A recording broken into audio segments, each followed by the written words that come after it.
कसे मार्क्स मिळवायचे याच्यामध्ये मी तुम्हाला पुन्हा सगळ्या डिटेल घेणार आहे बघा. सिलेबस डिकोडिंग घेईल, पीवायक्यू अनालिसिस घेईल, त्यानंतर सब्जेक्ट स्टार्ट टू एंड घेणार होता त्याच्यामध्ये. तर इथं मार्क्स मिळवण्यासाठी ह्या गोष्टी महत्त्वाच्या आहेत बघा. म्हणजे अभ्यासक्रम समजून घेणं असू द्या किंवा मागील वर्षीच्या प्रश्नपत्रिका व्यवस्थित समजून घेणं, टर्मिनॉलॉजी, शब्दावली किंवा सिद्धांत वगैरे मी जे तुम्हाला सांगितलं थेरॉटिकल पोर्शन, उदाहरणे आणि आकृत्या बघा, हा खूप महत्त्वाचा पोर्शन आहे. याच्यावरती तुमचे मार्क्स वाढत असतात. म्हणजे मोर दॅन ॲव्हरेज मेडिओकर मार्क्सपेक्षा तुम्हाला जास्त मार्क्स घ्यायचे. उदाहरणं तसेच चांगली चपकल उदाहरणं पाहिजेत बघा. उदाहरणामध्ये म्हणजे सगळेच उदाहरणं घेता येतात. धर्मापासून हिंदू धर्म असेल, बुद्धिझम असेल किंवा जैनिझम असेल, त्याच्यासोबतच बाकीचे जे धर्म आहेत, सिखिझम आहे, ख्रिश्चियनिटी आहे, त्यासोबत जुडाइझम आहे.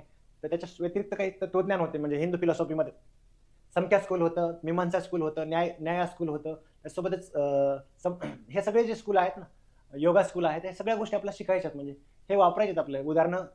तुमची उदाहरणं हे ना लोकल टू ग्लोबल असले पाहिजेत. म्हणजे तुमच्या प्रत्यक्ष आयुष्यामधले उदाहरणं तुम्हाला देता आले पाहिजेत. त्यासोबत आपण महाराष्ट्राचे समाजसुधारक पूर्व परीक्षेसाठी शिकत असतो. किती समाजसुधारक आहेत म्हणजे पंडित रमाबाई असतील, महात्मा ज्योतिबा फुले असतील किंवा म्हणजे त्यांनी महात्मा ज्योतिबा फुलेंनी रानडेंना म्हटले होते बघा, न्यायमूर्ती रानडेंना, रावसाहेब मग समाजसेवेचं नाटक करू नका म्हणून, कारण त्यांच्या बहिणीचा बालविवाह करत होते रानडे. मग त्या टाईपमध्ये तुम्हाला तुमच्या कॉन्टॅक्टमध्ये सुद्धा इथिकल राहावं लागेल वगैरे, अशा टाईपमध्ये ते सांगत होते.